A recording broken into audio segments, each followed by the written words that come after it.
What's up? What's up?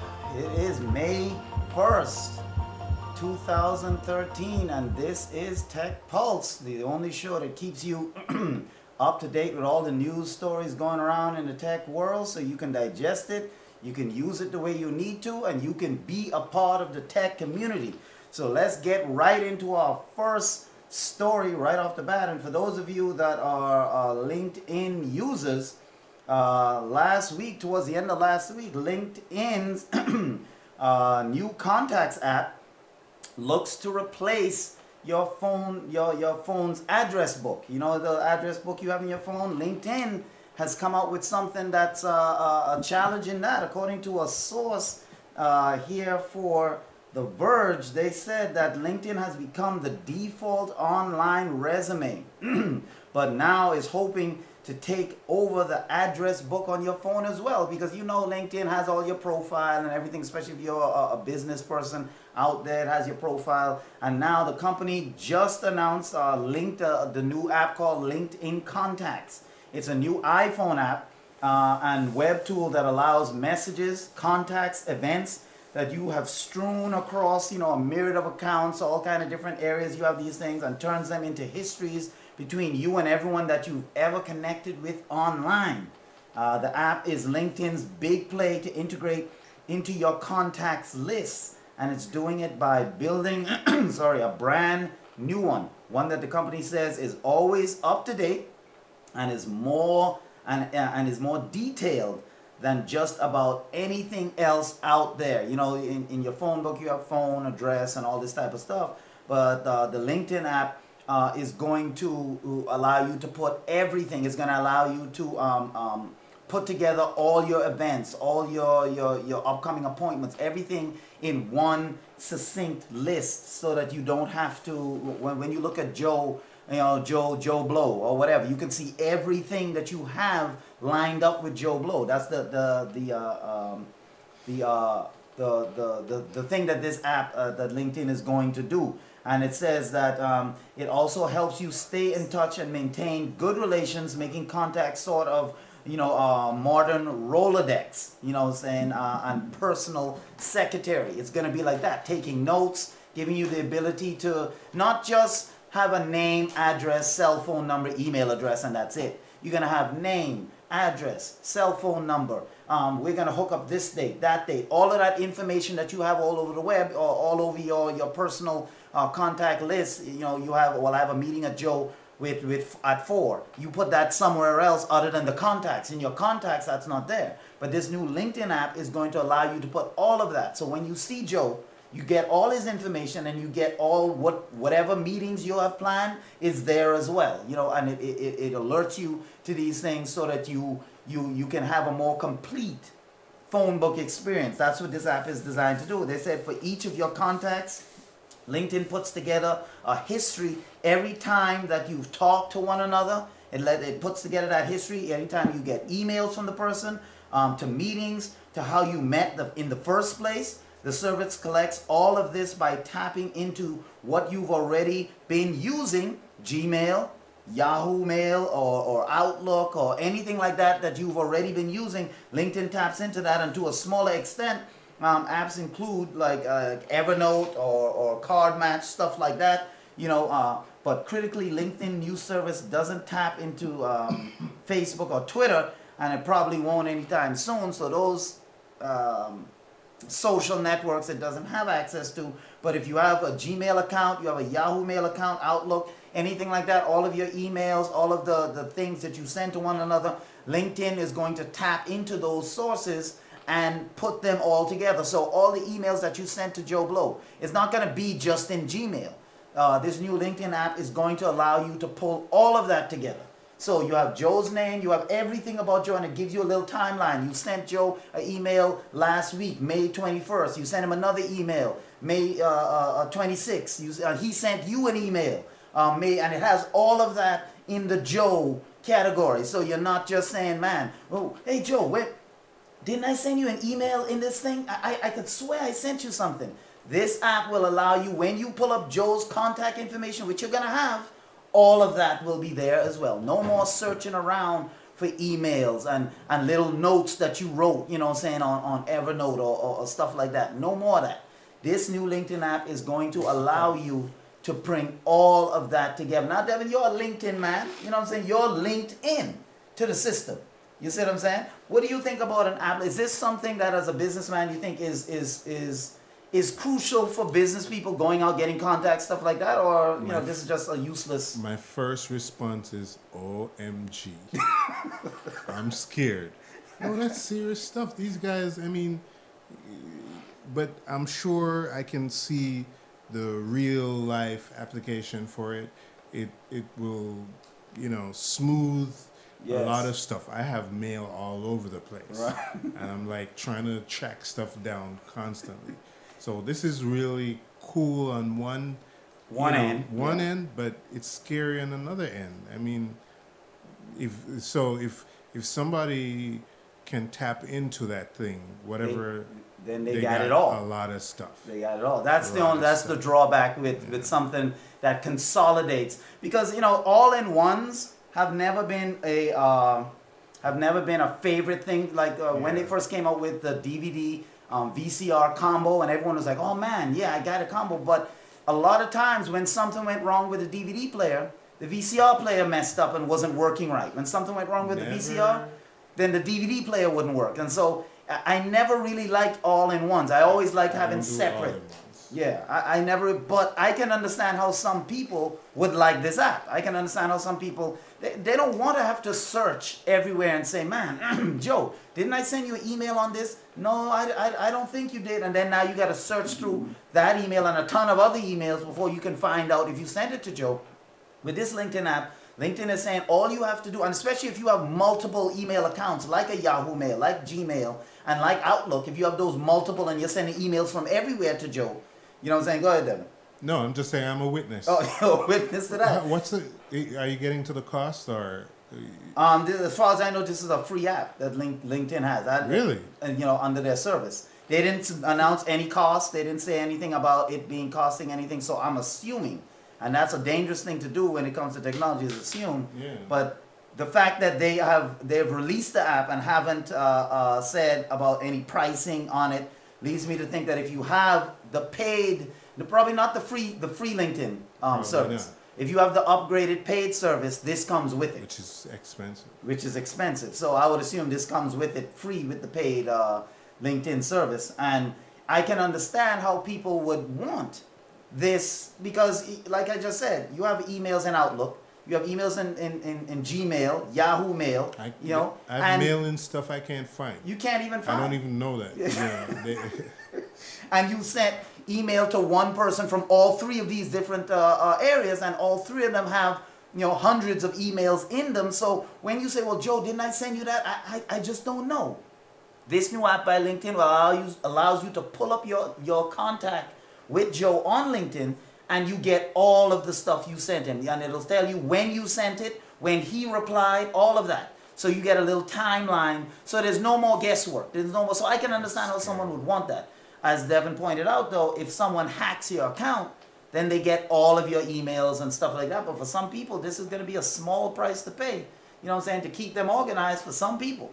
This might just be that small price to pay. So we're going to keep monitoring this situation and let you know how the folks are rating this, because no one has really rated it yet. But we're going to let you know how people are rating it, how they're benefiting from it. But as of now, if you have an account, check out that app and, you know, let us know. You know, I mean, let us know what you think of that. What's the number? And if trying to what they think of this new LinkedIn service. They can email us at, well, they can call us at 954-323-8355. That's 954-323-8355, or they can contact us at customer support at MyOccasionsLive.com. There you go. So if you have this LinkedIn account, not if you have this LinkedIn account, if you have a paid LinkedIn account and you want to try this app out and let us know, you know, just go right ahead, because these are services that's out there that we have to, you know, we have to bring it to you so you know that this service exists.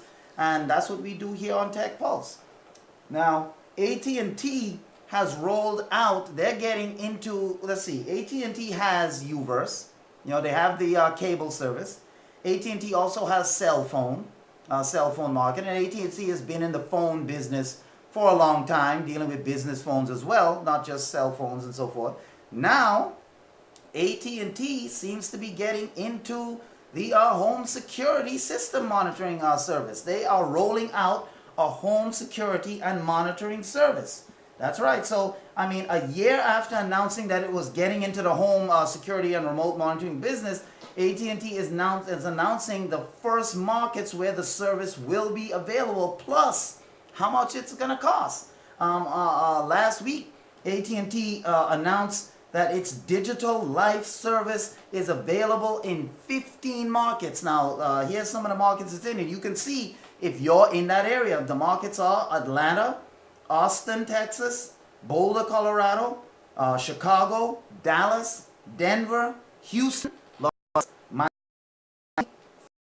those of you down in Philadelphia, Riverside, California, San Francisco, Seattle, and St. Louis, and select areas of New York and New Jersey, a metropolitan area, is where the company said that the service will be available in up to 50 markets by the end of 2013. Now, let me tell you a little bit about the service. The Digital Life Service lets people monitor and manage their home security and energy systems from all over the world, just using your smartphone, like most of these home security systems today. Smartphone or computer, tablet, any kind of device that's hooked onto the internet. AT&T provides and installs the internet-connected cameras along with sensors on the doors and windows, smoke, carbon monoxide detectors, door locks, thermostats, moisture sensors, sensors like in your basement if there's a flood or something like that. They have all of those, and the device and sensors are all hooked up to the home broadband connection and can be controlled from a computer or mobile device anywhere in the world. The Digital Life application is available on mobile apps in iOS, Android, and Windows Phone devices, according to AT&T. Now, one of the things that I think about right away is that, again, another all-in-one service coming, and I'll give you a little more breakdown of this service in a little bit, but another all-in-one service, with AT&T. I mean, so let's say you have your cell phone AT&T, let's say you have your cable AT&T, and let's say now you have this home service. I mean, well, what happens if you don't pay your cable bill? Will AT&T lock you out of your own house? You know what I'm saying? Because they have that security service. They say, whoa, you didn't pay that cable bill this month. Boop. You know what I'm saying? They just lock you out with this new automation service. I mean, Devin, do you think that this is something that you would get, to where everything is all encompassing? Your cable, your cell phone, you know what I'm saying, maybe your business phone, and then now your home security all wrapped up into one? Do you think this is something that, can wires get crossed here? You didn't pay your cable bill and suddenly your home, your lights won't go on because, or your sensors don't work until you mail that check? I made a decision to have only one it ended up being two all-in-ones. Right.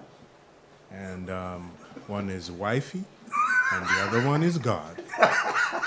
That's it. Everything else everything else has to be separated here and there. I hear you, man. Because AT&T, now this seems like a good service. All jokes aside, this seems like a good service for those who are looking for, to make your home smarter, to get that home automation situation going. It seems like a good service. And according to AT&T, you can get various packages with this service. Now, let me give you the packages. You have the Simple Security Package, which is the basic home security package, which includes 24/7 home monitoring, 24-hour battery backup, for all the devices, a wireless keypad, a keychain remote, recessed sensors throughout the house, an indoor siren for $30 a month, plus $150 for the installation, and that would be a basic package. So if you wanted to go with that indoor siren for $30 a month, then your initial setup fee would be $180 and then $30 a month thereafter. That's for the simple security plan.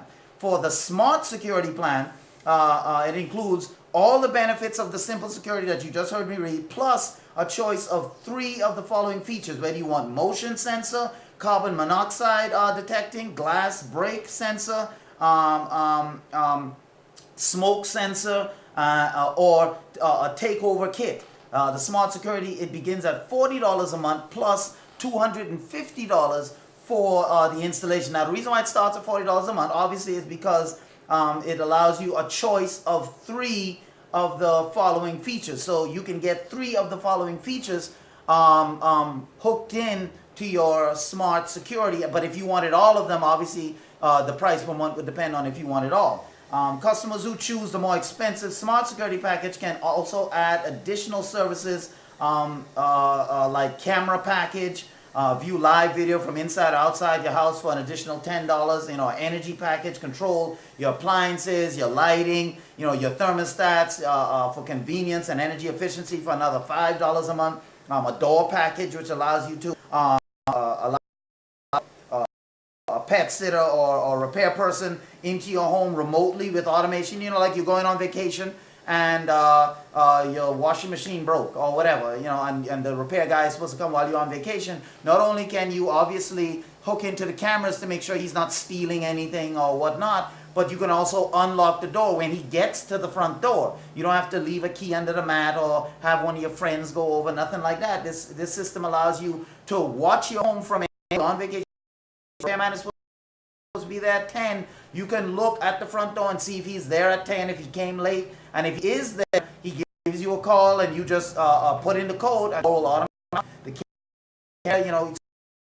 All of these different things is in this package that you can get in the door package. The water protection package, it protects against leaks if damage occurs, the water control package and all this type of stuff. And in the end, all of these installations, if you were to get everything, you're looking at about let's see, that's $10, $20, $30, $35 a month for the entire package. So if you were to get the smart security system with everything, you're looking at $250 for installation. You're looking at another minimum of $70 on all you get. So you're looking at about $320 to initial. Anywhere from maybe $70 to $100 a month you would pay for full protection with this AT&T service. So that's not bad. It's a decent plan, So those of you that are looking to automate your home, you're looking to have a new system in your home so that you can, if you leave your pets at home, if you your children, they're teenagers, and you feel that they can, they can be by themselves or whatnot, this is something that you can get, and you can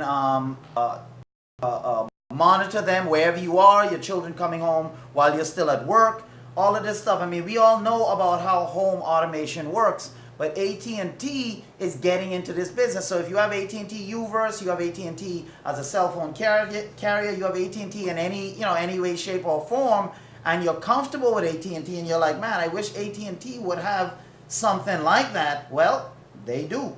They have this home automation service coming to you, starting with 2 plans. As we said before, you have the simple plan, and then you have the smart plan, which covers everything that you're going to need. And I mean, it's one of those things that to me is it's something that we all should consider in today's world. Having a system where it can protect your house, or if you can afford it, it's not a bad system, and so we have to wait and see, as usual, how this new service works out. And right now it's only in the 15 markets, as we read earlier, but it's coming to about 50 markets by the end of 2013. For the basic service, as you know, $30 a month plus $150. The other one is around $40, and then $250 for the smart. So just depends on what you want to do. So we're going to see if this thing pays off for AT&T, or it's just, another service that, AT&T might eventually just, get rid of, because they're looking at it and they're saying, well, this is something that we want to do, but at the same, if it doesn't, really take off like they want, are they going to continue to support it? Because a lot of companies, they will do these services as long as they profitably. But sometimes, you invest in these things and then they pull the plug if they don't make the money that they're looking to make. So, if you're a fan of AT&T, this might be something that you're interested in getting, and we just got to wait and see if this is something that, people are going to want. Now, speaking of companies rolling things out, Amazon has been investing heavily on projects so far this year, and in an attempt to become more competitive.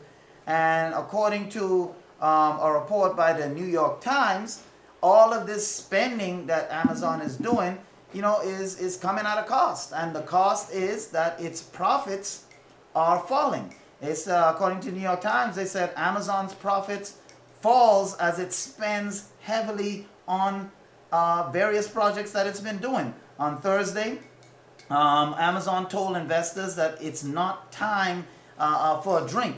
They got to get in there and do what they need to do. This is time now that Amazon is retooling and making themselves more competitive, especially with companies like Google and Apple around. The internet retailer reported a 30% decrease in profits for the first 3 months of the year. And that drop was expected, and even a bit less than some investors had forecast, which initially helped the company slightly after I was trading. Stock actually ended up falling about 1% after trading, and Amazon had its net income for the first quarter, which obviously ended in the first quarter. It fell $82 million, or 18 cents a share, from 130 million to 8 cents that it had a year earlier. So last time they had profits of 30 million. This year they only have profits of 82 million. Revenue jumped 22% to 16.07 billion from 13.18. So even though their revenue went up, obviously their profits went down because they're investing heavily in different things. So it's one of those things where we have to see if all of these investments that Amazon is making in their divisions like Kindle, in that new streaming service that they're coming out with. As you know, you watch here on Tech Pulse, Amazon is coming up with their own streaming set-top box. They're trying to get into that market to compete directly, as they said, with Roku, Apple TV, and streaming services like that. So these are companies that they're investing heavily in, and we are not companies but markets that they're investing heavily in. So we have to see if this thing hurts them. Right now their profits are down because they're investing in these markets, but I think that Amazon is going to have to do that if they want to stay competitive. That's all there is to it. I mean, with companies like Google and Apple continuing to acquire new technologies every day. I mean, with Google now being on the iOS device, Google buying Wavy, Apple making a deal, with Yahoo to bring Sumly to Siri. I mean, all these different things, companies are positioning themselves to be more competitive. I mean, it's a known philosophy that you have to spend money in order to make money. That's a known philosophy. You can't expect to make money if you're not willing to invest anything. And so this report doesn't really scare me. It just lets me know that Amazon is really willing to do what it takes to make themselves more competitive, in the global market. And hopefully these things they're investing in will pay off, because obviously they are investing some money in things like streaming services, and they already have Amazon Prime, their movie streaming service, and stuff like that. So we have to wait and see if these services are going to pay off for Amazon in the end, because sometimes, I mean, with a company like Amazon, falling almost like 50 million, $48 million, falling $48 million in profit, is not a bad thing when though that 48 million is not because you didn't make the money, but because you invested a lot of money in new technologies, in new areas. So this is something that we just have to wait and see if this thing, if it continues to grow, and Amazon continues to grow as time goes on. Now we're gonna switch over to a little bit of gaming news right here, and in the gaming world, we can see we see that Nintendo is in the gaming world. Now, many of you know that Nintendo is they're not gonna have a E3 presence. For those of you that have been keeping up on Tech Pulse, they're not gonna have a E3 presence this year. But according to GameSpot, Nintendo is starting to sell refurbished portables below even GameStop rates. You go on Nintendo's site and you're looking for 3DS or anything like that, they're starting to sell them even cheaper than the prices you would find in the retail stores. According to a report by GameStop themselves, they say Nintendo is now selling refurbished 3DSs and DSi XL portables through its online store, with offers beginning at $99 and scaling to $170 for software bundles. Notably, Nintendo prices are as much as $30 below what GameStop is charging, and are available only in the USA and in Canada. So if you're looking to get that 3DS, you always wanted to get it, you're looking to get that an older DSi XL, you don't want to spend a lot of money, go to that Nintendo website. $99 will get you in the door with a 3DS. I'm telling you, you go into any store right now, and this is a refurbished unit, but you go into a Best Buy or a Target to get a brand new 3DS, you're going to spend $150, $180 just like that. You want to get a refurbished, a Nintendo sanctioned refurbished, because any store can say it's refurbished and maybe you don't know. Maybe they didn't do anything. But this is Nintendo sanctioned refurbished 3DSs for 99 bucks to start. I'm telling you, this right here, you know what this shows me? This shows me that the handheld market is not as profitable as it used to be. Nintendo is like Apple in the gaming world. They don't lower prices. The handheld game. The handheld system. The 3DS is a handheld system, and the games you can buy games separately for it. They're selling the system starting refurbished, starting at $99 on their own website. And I'm saying that Nintendo, they don't like dropping prices. Nintendo is like Apple in that world. You have to get into Nintendo's ecosystem, and they don't like dropping the price. So if they're dropping prices on refurbished units, that tells me that the handheld market is not as strong as it used to be. I mean, the cell phone gaming, tablet gaming have all cut into Nintendo's market, and the second-hand units, they do come with a 1-year warranty and have been cleaned and tested and inspected to meet Nintendo's standards. They're sold directly through Nintendo and are guaranteed to be fully functional, even though they may have some minor blemishes on it, because these are refurbished units, not used, mind you. There's a difference between used and refurbished. Used means someone else had them and then sold it back. Refurbished means that the unit was new and didn't work, and so a store sent it back because it didn't work, and they fixed it, and they're going to sell it now, not as a used unit, but as a refurbished unit. So you might want to, you might want to, decide which one you're looking for, whether you want used or refurbished. Available refurbished units include a $99 metallic rose or midnight blue DSi XL, or in the same colors with Mario Kart DS packed in for $130. If you're looking for a 3DS, you can grab an aqua blue or midnight purple system for just $130, or a bundle with the same color of units with the Legend of Zelda Ocarina of Time 3D. You can get that bad boy for $170. The prices is offering that Nintendo is offering. Here's what GameStop charges. The prices is offered that Nintendo is offering are below what GameStop charges for a refurbished unit. The retailer's price for a standard refurbished 3DS unit. 3DS unit is $160. That's just the unit, no game. You see? A standard refurbished unit at GameStop right now will cost you about $160, no game. You know, if you want a DSi XL, it's gonna go for about $110, no game. So if you're looking at this and you're saying, well, $99, you know, it just seems like a bit of a more. But if you're charging $160 for a 3DS unit, Nintendo is giving you the same refurbished unit, and it's refurbished by Nintendo standards, which you know is going to be good. That's only $130, so you get to save some coin if you buy it through the Nintendo website. And according to this report, GameStop was not available for comment when we were trying to find out why would Nintendo undercut, you know, their retailers like that. But GameStop didn't have any comment on it. But if you're looking to get a DSi for your child or anything like that, or for yourself, you're looking to get a unit, a 3DS for yourself, I would go to the Nintendo website, go right there and pick up a 3DS right now for $130 refurbished. If you want to get it with a game,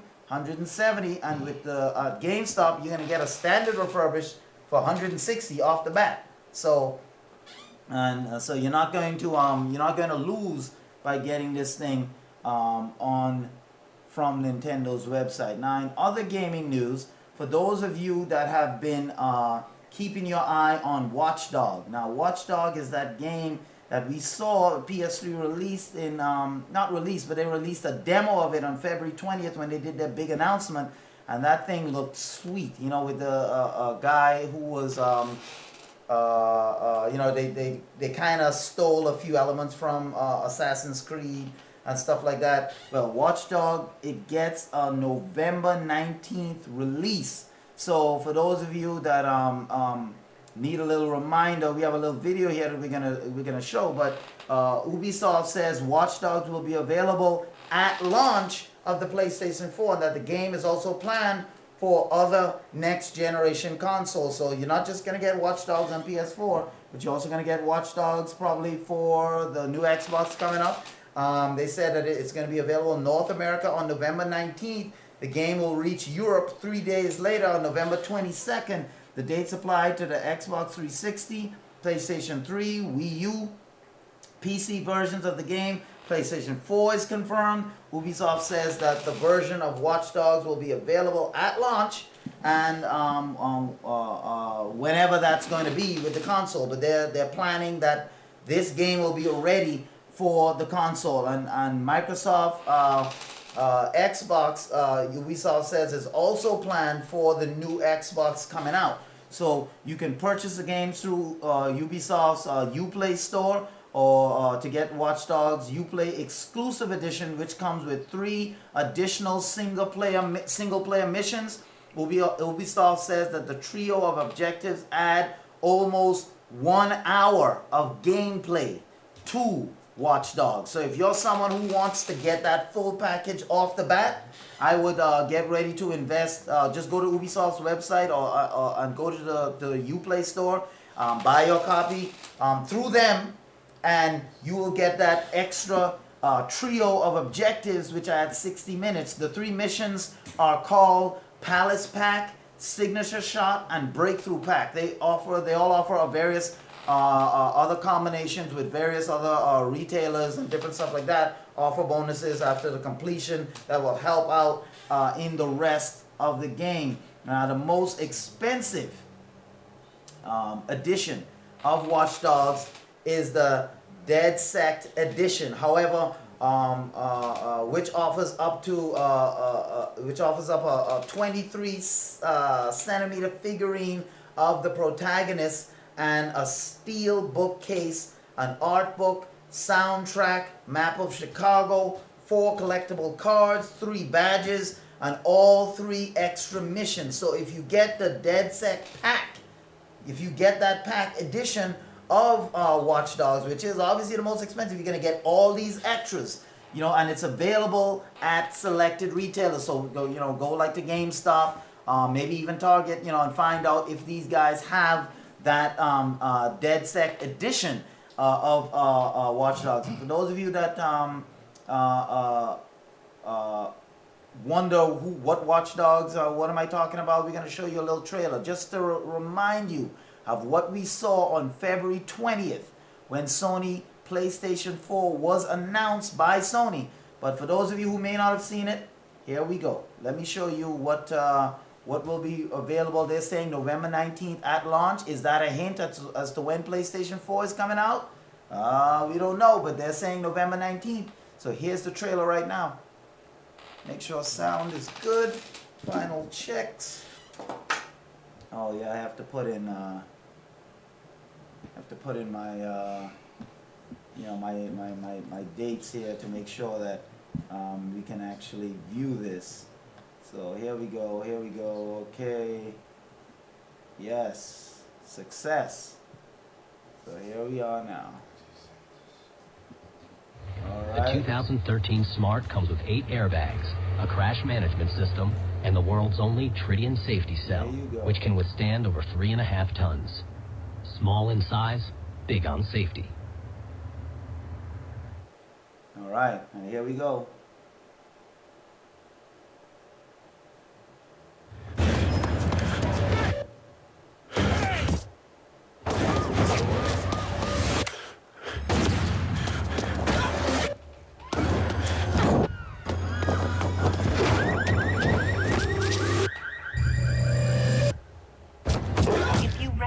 This man. Notify police immediately. He's armed and dangerous.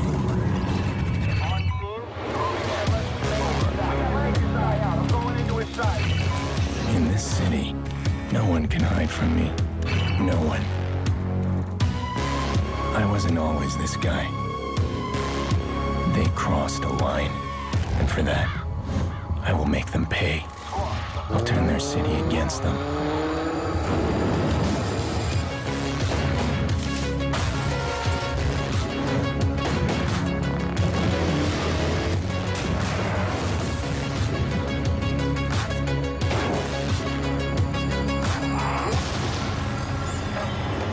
You screw around and you get people hurt.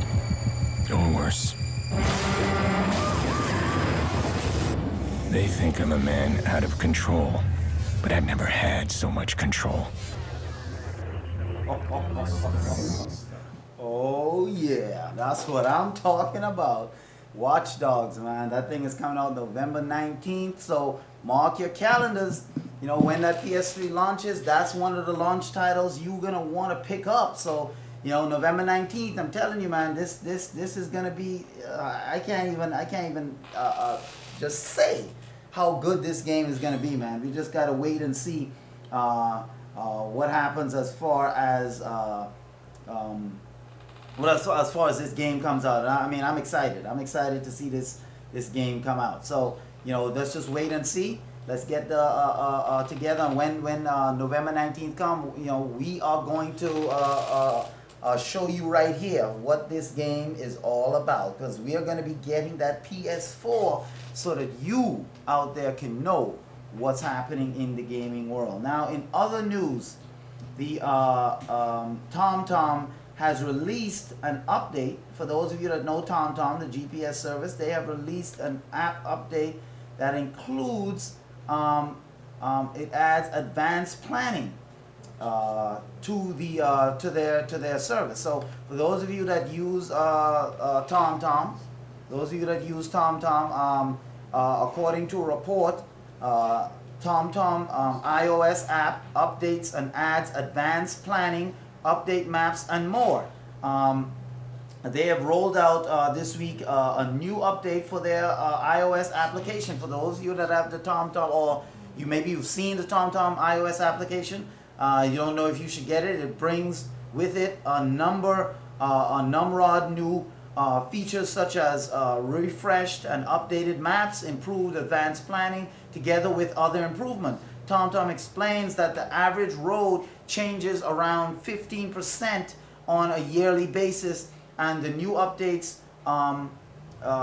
make sure you don't get lost trying to find your way, because, you know, if roads are changing, and not just the main roads, you know, some of these small little out of the way roads, you know, get closed down or rerouted, you know, and you're not going to know about that just off the bat. So it's good that this app, for those of you that have iOS and you want to download the TomTom app, TomTom is going to keep you updated with the newest and latest GPS. They say within the latest TomTom version 1.14 iOS app, TomTom has added advanced planning that enables you to change any part of your pre-planned route without having to start from the beginning. So for example, your starting point, your destination, or your departure time, and check your drive and arrival time to find out your preferred route. Another useful addition rolled out with the update includes a neat feature allowing you to back up your settings with the TomTom iOS app to enable the new feature. Make sure iCloud account is enabled. When you do that, then open and close the app and make a backup of your settings, and you're done. You can download this latest version from the iTunes App Store, or purchase a copy for, I think, around $60. So for those of us that use our phones as GPS, and especially if you have the iOS phone, an Apple phone, and you use that as your GPS, this TomTom update, is something you might want to look into, because as roads change, because I mean, for someone who does a lot of traveling, and for someone who is always out there, always on the road, this is something that can save you a lot of time, especially if roads are changing as fast as TomTom says. They said roads change about 15% every year, and a lot of it is not just the big roads. A lot of times we tend to think of just, the bigger roads changing, but what about the smaller roads out there? What about the little side streets, the side streets that you don't see very often, or the little shortcuts that you would normally take? TomTom is keeping up to date with this iOS app, and it's going to allow you to change your destination mid-route, change your start, your end time, all of these different things. So I think it's a pretty good app. So check it out at the Apple iStore, and for $60, you can get this thing, and download it onto your iPhone. And speaking of Apple, here is something that many people probably didn't even know still existed. But according to Apple, their original version of the iPhone, if any of you even can remember the original version of the iPhone, according to Apple, the original iPhone is to become officially obsolete from Apple stores starting June 11th, according to Apple. In a report they came out with by Gadget Geeks, they said as of June 11th, 2013, the iconic original, this is the phone that started it all for Apple, the original iPhone smartphone with its Edge 2G. Remember 2G? When that was something big, 2G connectivity will become obsolete in the Apple stores after originally being launched in June. I think it was like June 29th or something like that in 2007.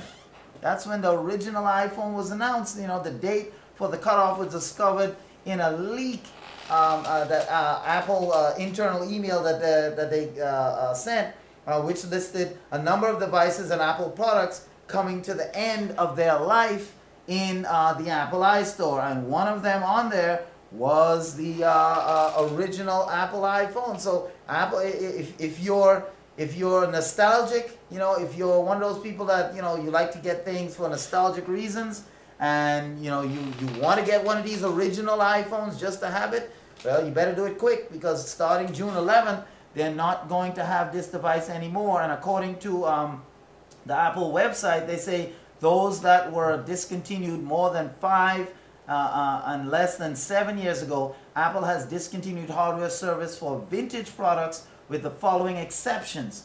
Product purchased in the state of California, the United States, are required by statute. Owners of vintage Macintosh products may obtain service and parts from Apple service providers within the state of California and the United States. Owners of vintage iPod products in the state of California may obtain service from Apple retail stores or by contacting Apple Care at 1-800-APPLE, APL, CARE, CARE. So if you have any of those older products and you still use them, you're still looking for, you know, service for them to keep them going, you won't be able to go to the Apple iStore and get them repaired anymore. You're going to have to go online to Apple's website and find out all the information on how you can repair those, how Apple can, if they're still going to repair them. Some places like in California, they're still going to do it, but if you're outside of the state of California, they may not continue to support it. So if you have those old things, you may want to check the Apple website to make sure you can continue to get it or upgrade.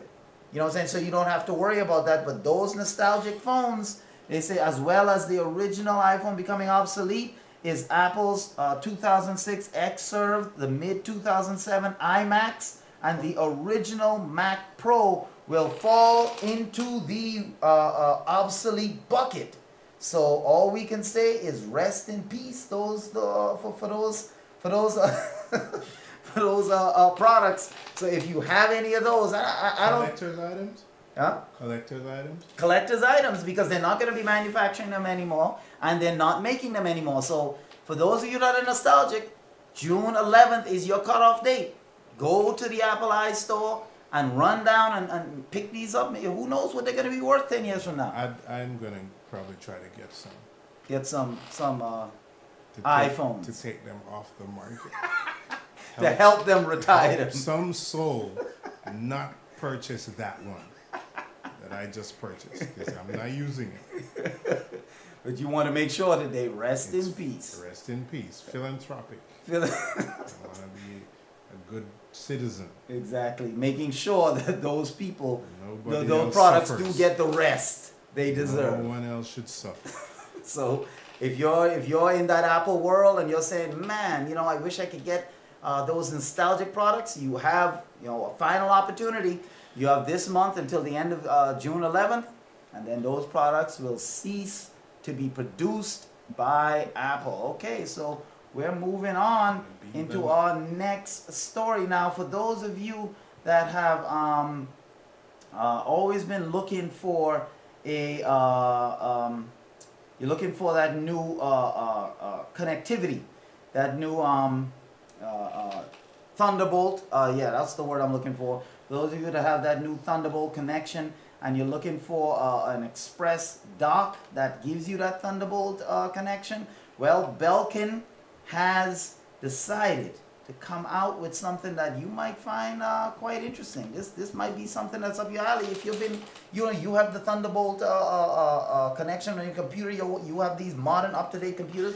Belkin Thunderbolt Express Dock is now available. Those of you who have been patiently waiting for the launch of this Thunderbolt dock might be surprised to learn that the dock has now finally arrived. You've been searching for that after being first unveiled back 2011 in September. That's when Belkin first announced they were coming out with this thing, and 2 years later, well, almost 2 years, because not September yet, but almost 2 years later, they finally released the Belkin Thunderbolt Express dock, and it has been designed to provide users with a hub-equipped, super fast connections, because you know Thunderbolt is top-notch, and 3 USB 3.0 slots. This thing has one FireWire 800, 1 gigabit Ethernet jack, and a 3.5 millimeter audio jack output, 2 Thunderbolt inputs, you know, which provides the ability to daisy chain your storage devices, you know what I'm saying, with these 2 Thunderbolt. That's something real. That's a You know, good thing. oh yeah, if designed, and this thing looks small and sleek. And then we have a video, you know, that's going to show you the capabilities of this thing, man. According to the people at Thunderbolt, they said the Thunderbolt Express Dock is an easy, powerful way to take advantage of Thunderbolt technology. The Thunderbolt Express Dock lets you use a single connection to create high-speed, reliable transfers between your laptop, you know, a tablet, and up to 8 other devices, including Firewire, Ethernet, USB, and a daisy chain, multiple Thunderbolt devices. So I mean, you looking for a hub that you can connect multiple devices back and forth from your main PC and whatnot, this thing is it. And for the low price of $300, you can get this thing directly from the Belkin website. You know, if you can't find this thing in stores, they don't have it in stores yet.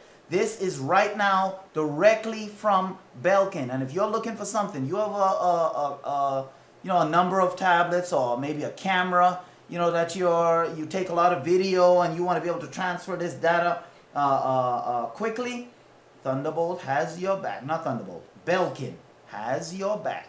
Let's show you this video of this thing right here, because this is something that, yeah, I mean, look at how sleek that device is. Nothing, not big, not huge, not something that's going to take up a lot of room and clutter your desk. Nah, man, this thing is small and sleek. And right here, they're going to show us what is what with this thing, all right? Get that sound together, some final checks. Speed meets beauty. Good. Introducing the Belkin Thunderbolt Express dock. Oh, yeah. With one super fast cable for everything. Your drives, routers, even your high-resolution display. Plug into the world's fastest data transfer technology, Thunderbolt technology. At 10 gigabits per second, Thunderbolt is 20 times faster than USB 2.0. 12 times faster than Firewire 800. Connect up to 8 devices. Daisy chain up to 5 Thunderbolt devices. Capture, edit, display, and share photos, music, and videos. Unleash your creativity with one stylish brushed aluminum box. The Belkin Thunderbolt Express dock. Fast is beautiful. There you go. You heard it right there from Belkin. I mean, the part that gets me excited is you can daisy chain up to 5 different Thunderbolt devices. 5. Daisy chain them together. You have 3 USB 3.0 ports on this bad boy. I mean, all for $300. You have Firewire, you know, available. I mean, it just doesn't end. Firewire 800, a gigabit Ethernet jack. This thing is this right here. If you are looking for smooth, fast, reliable transfer service with one device, not you have to hook up 4 and 5. You have multiple backup hard drives. You have a laptop. You have a desktop. You have a camera with some video information on it. You don't have to worry about connecting them one-one. Not with this Belkin router, man. So this thing, $300, available on the Belkin website. So you don't try to go into Best Buy and think that you're gonna pick this thing up. Not yet, anyway. Right now, only on the Belkin website you're gonna get it, and you heard it right here first on Tech Pulse. See, you don't have to wait for these things to come out. You know what I'm saying, to the mainstream. You're like, man, where can I find this thing? I'm looking in stores. You can't find it in the stores yet. That's what we do here at Tech Pulse. Bring you stuff now that the other people out there are just going to find out about 2 months later. You see? That's what we're talking about. So if you're looking for that fast transfer service, look no further. And speaking of things that we're going to come out with, many of you don't know that Sony is in the tablet business. Oh yeah, Sony is in the tablet business. You know, Sony is high-end PC. They're high-end, and they have announced that they are coming out. So if you want a tablet that is not like everybody, because I mean, you know, we've all done the Acers, we've all done the Asuses, you know, Samsung has a tablet, iPad has a tablet. All of these different tablets are out. Now, if you're looking for the creme de la creme tablet, and you're talking about Google has a tablet, and all of these tablets are fine. But if you're looking for a creme de la creme tablet, something that when you carry around, people are going to be like, man, where did you get this? Yeah, I don't see this. Because I can tell you right now, again, you're not going to get this in the stores, man. The Sony Xperia Tablet Z is starting to ship May 24th. That's this month. May 24th, the Xperia Tablet Z is going to ship. So you heard it right here first. You know, pre-orders for the new Sony Xperia Tablet Z started a few days ago, but no shipping date was officially announced. But Sony is taking pre-orders when you go to their website. When customers would actually start to receive their new tablet, Sony didn't really say, but they're saying that they are taking pre-orders for this new Xperia Z tablet. Now, the Sony has followed on requests and officially confirmed that the new Xperia Tablet Z will start to ship on May 24th, but no dates as far as they're going to come out any earlier than that. They're saying it's confirmed for May 24th, but not any time earlier than that. And this thing looks pretty slick. And just to recap, I'll give you a few specs on this thing. The Xperia Tablet Z comes supplied running with Android 4.1. What is Android 4.1? That's Jelly Bean, my friend. That's the top operating system that Google has. The next one coming out is Key Lime Pie, but that isn't out yet. At Google I/O, they're going to announce Key Lime Pie, and we have a story on that. But for right now, Jelly Bean is the top dog, and it comes with Jelly Bean operating system. It's powered by not a dual core, but a quad core 1.5 gigahertz processor supported by 2 gigs of internal RAM. And it's a 10.1 inch display. It has a 1920 by 1200 resolution. This thing is almost 1080p. Greater than 1080p resolution right here. We're talking about that, getting close to that Apple, what does Apple call it? A Retina display? That Retina display type display. The pixels, pixels with an 8.1 megapixel rear-facing camera, which features Sony's Exmor R sensor, plus 32 gigs of built-in storage. It also has, this tablet also has NFC. This is something we always just see in phones, particularly among the Samsung phones. We see NFC, but the tablet has NFC in it. It has LTE, so you can get your 4G connections, not just Wi-Fi. It also has a micro SD card slot to enhance or give you better graphics, not graphics, but give you more storage. And I'm going to show you a picture of this thing, man. So if you're looking, no price point, they didn't release any price point yet, but knowing Sony, remember Sony is a high-end brand, so Sony's prices you're going to have to expect it to be a little above the norm, because it is Sony. But this thing looks slick, you know what I'm saying? There you go, you know what I'm saying? That Xperia, new Xperia with a 10.1 inch screen with that NFC built in to a tablet, that's not common. You don't normally see. This thing is shipping May 24th. If you want that type of high-end tablet that when people look at it, they say, oh, what's that? This is the Sony Xperia. Oh man, where can I get that? I can't tell you. You know what I'm saying? Only the select few can get something like this. I'm telling you, man, this thing is starting to ship May 24th. So if you have a couple of coins to rub together, you want a good solid tablet, because the specs on this thing don't lie. This tablet is a good solid tablet. It's going to be a little bit more expensive than most because it's that Sony brand, but at the same time, you get Jelly Bean, you get a quad core 1.5 gigahertz processor with 2 gigs of RAM and 32 gigs of storage standard. And then you got that micro SD card slot if you want to add more memory to it. It also has that 1920 by 1200 pixel resolution. That thing is going to look sharp. That thing is going to look crisp. So, and with near-field communication, man, transferring data between your phone and your tablet is just going to be just a touch away. Boom. And your data is transferred. Pictures are transferred with something else that has NFC. I'm telling you, this tablet is built for the future. So if you can afford it now, that's the thing, because Sony is not a cheap tablet. If you can afford it, then this is something you might want to invest in. So let's take a moment now to take a little break. We're going to take a break and talk about an event that's coming up that we have been promoting for quite some time. And it's called it's put on by Unique Creations by Liz. If you don't know about Unique Creations by Liz, she's an event planner. Her company plans, events of all kinds, from weddings, I'm sure, bar mitzvahs, birthdays, graduations, any kind of event you have, she can plan and put on. These are just a few. just a small snippet of some of the things that Unique Creations by Liz has been a part of. These are just some of the things. Go to her website, which is uniquecreationsbyliz.com. That's uniquecreationsbyliz.com. And the event she's sponsoring is known as Expressions, a Caribbean American exhibition. This is the 4th annual multicultural showcase of this event. It starts June 6, 2013. It's a Thursday from 5 to 6 p.m.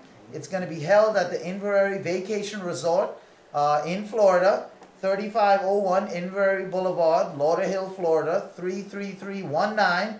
There's going to be great music from reggae bands, saxophonists, violin duo, all kind of different music and artists will be there. You can enter a chance to win a getaway at the Renaissance Hotel, several dinners for 2, baskets with Caribbean products in it, gift certificates, raffles, show offers. There's going to be food, fun, parking is free, admissions is free. I mean, just come on over and enjoy yourself. This is a promote. You can promote your products and services if you're a business and your products and services you want to promote. You can also do that. If you want to be a part of this event, you call Liz at 954-292-6848 or 954-435-4717. You can talk to Liz and talk about reserving your table today and advertise at the in the Caribbean American magazine that she's will be an opportunity there for you. We at Pulse Media will be broadcasting the event live. So if you want to get more exposure, we're right there, you know. So all of this thing is going to be happening on June 6th, Thursday, 5 to 9 p.m. You're going to have networking between the businesses. It's going to start at 4. And hey, if you in the area, come down and join us. There's going to be hundreds of people there. And we'd like to thank Liz and Unique Creation for her support of Tech Pulse.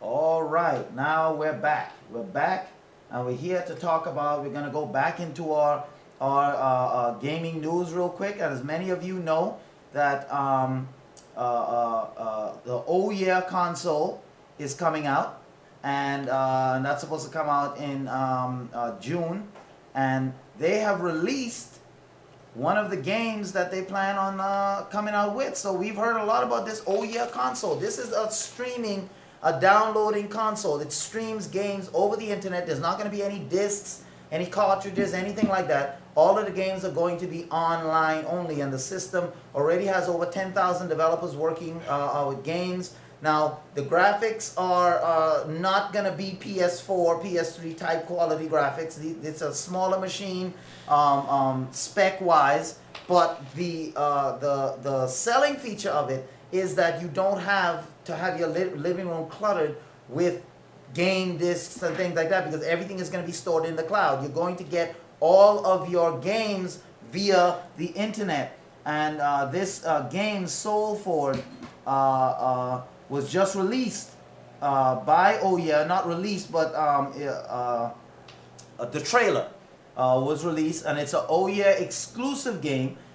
So we're gonna bring this to you here first. You know, you're gonna see it right here. Kim Swift and the team at Airtight Games has unveiled this game that they're developing for the Oh Yeah console called Soul Ford. And it's still in the final stages of development, the Oh Yeah console and this game, but Airtight Games has released a couple of trailers just to get you to to see what is capable on this machine. So we're gonna go ahead and just play this trailer for you, because I mean, hey, you know, I'm interested in seeing exactly what this machine can do as well. I mean, I know it's not gonna have PS4 graphics, but to be able to download all my games from the cloud, and this is where a lot of people feel gaming is one of the levels that gaming is going to get to, where we just download everything. We don't have these gaming discs that we buy anymore, but we just go online and we download everything. We've been doing that with Xbox Live for years. We've been doing that with the Sony PlayStation Store for years. So, you know, let's see what this new game, and this is an exclusive release now. You're not going to see this just anywhere because this is for the new OYA console. Let's go ahead and see what they got going on. Oh yeah.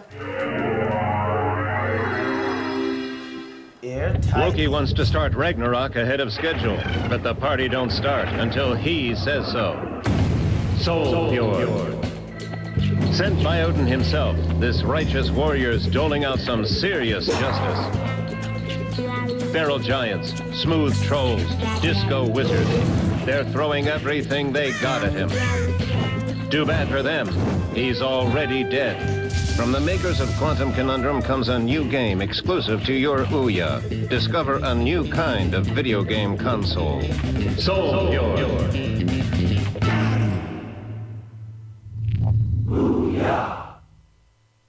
There we go. There we go. So that's just, you know, one of the things that is going to be coming out for the OYA console. One of the things that's going to be coming out, man. So I'm telling you, this is going to be a good, it seems like it. Now that particular game, okay, you know, that's the type of game that's possible on the OYA console. And the good thing about this OYA console is that we're going to get a lot of indie games, independent games. For those who don't know the lingo, indie, you're gonna get a lot of independent titles coming out. Titles like this that game consoles like the PS4 and the 360 are not going to touch. They're not going to touch these type of things because financially it's too risky. You see, so for us as gamers, for us to get the unique titles that built this industry. You see, because that's where a lot of us gamers have a problem with the gaming industry as it is now. It's become stale. It's become stagnant with the same type of games. Every company is just going for first-person shooters. They're going for fighting games. You know, they're not thinking outside the box because it's just not cost-effective for them. And so they're trying to play it safe by coming out with game after game of the same thing.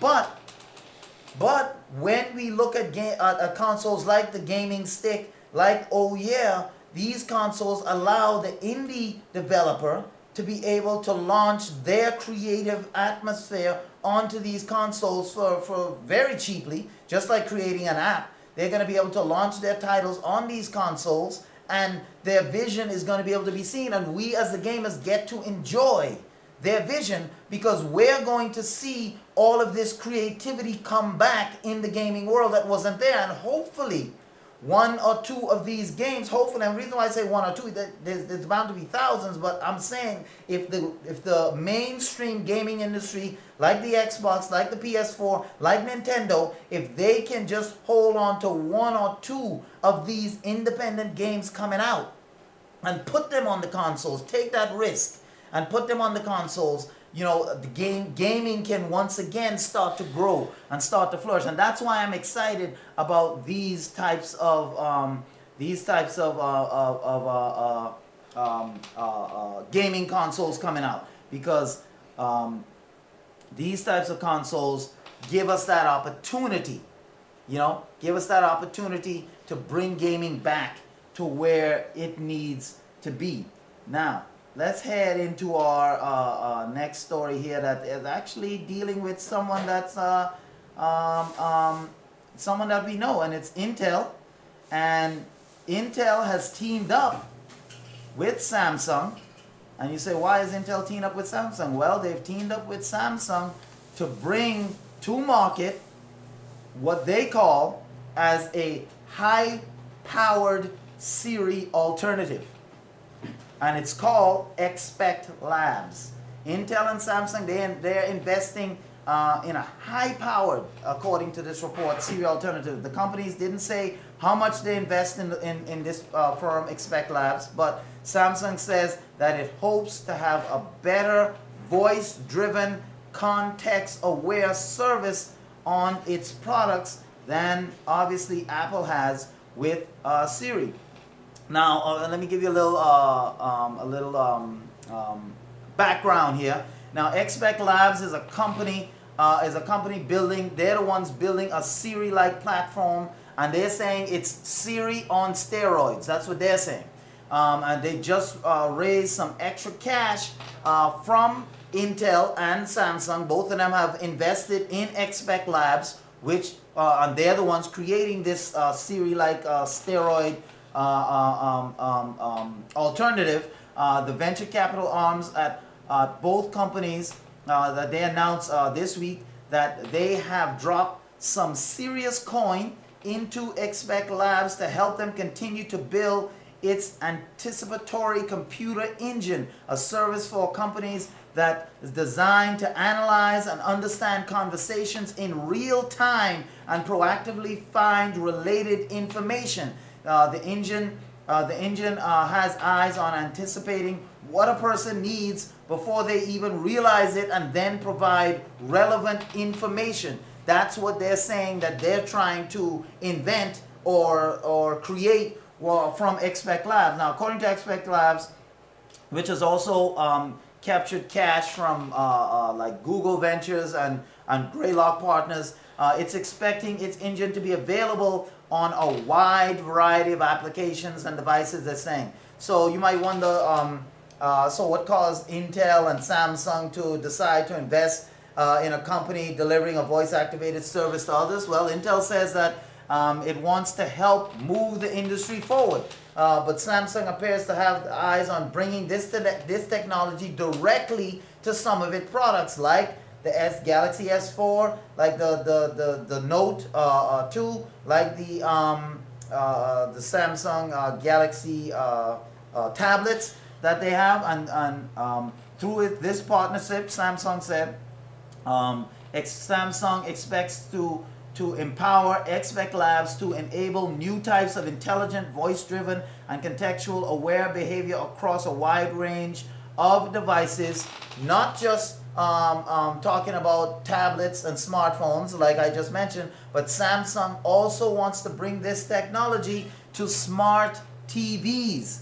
So we have to see the total amount that was invested wasn't really divulged by either Samsung or Intel. But if what they're saying is true, if what they're saying is true, they're trying to develop a technology that will. Now, you know that we talked about Sherper a few weeks ago, and according to Samsung and Intel, they're trying to, with Expect Labs, they're trying to come up with a voice automated Siri alternative that will not just bring up web addresses or bring up static results, but it's going to anticipate your needs based on your questioning. Based on what you ask, it's going to anticipate and give you helpful information. It didn't say searches, but helpful information. Now, what this means, they didn't really say.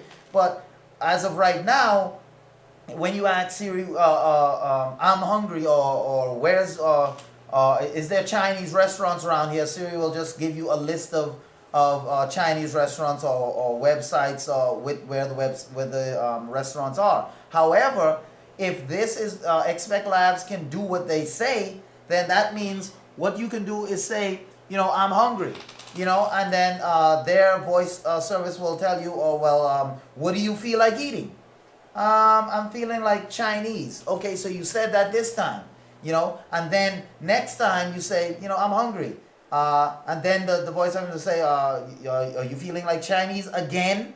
You know, be more natural. It is going to be more like a natural conversation that you're having. That is what they're expecting Expect Labs to do. Now, is that going to come to fruition? We don't know. We have to wait and see. But that's the type of interaction Samsung and Intel have invested in when it comes to this Expect Labs project. And I mean, hey, anything that's going to help these like Google Now, like Sherper, like Siri, any of these things that's going to help this type of technology move forward, and not just move forward in a way where, you know, that's normal, but move forward in a way that upgrades the technology and helps us to become, you know, to use the technology better, then that's just something that we all, I mean, there's just no beating something like that. So hopefully hopefully they can do it. Hopefully they can do it, and hopefully they can bring this service to the next level, so that when it launches on Samsung products, on TVs and whatnot, not only will you get decent help, but just the voice interaction will seem a little bit more human-like. But we have to wait and see. Can they offer that? Is that something that's going to be, you know, because a lot of times these companies, they hype the things that they're going to bring, and then when they come out, they're far less than what we expect. Now, to be fair to Apple, Siri is still a beta version. It's still in beta testing. So even though you have it out there, it's still in beta testing. So we have to wait and see if Siri, not Siri, but this new voice automation from this company, Expect Labs, really can live up to the hype. Now, are you someone that wants to get ads out there? Are you someone looking to get ads? Well, if you are, Twitter has announced that Twitter ad service is now available to any user in the US for buying promoted accounts and tweets. So if you are a Twitter user and you've been dying to get some advertising out, according to Kevin Wheel, the Senior Director of Products at Twitter, he announced to TechCrunch, at TechCrunch Disrupt in New York, that any user in the United States can now access its advertising tools such as promotional accounts and tweets. It says, as most of you guys know, the Twitter advertising platform has been invite only. You have to be invited in. And we've had brands and agencies, thousands of small businesses using the platform, but all on the invite basis. So before, you had to be invited into this advertising world of Twitter. You couldn't just do it.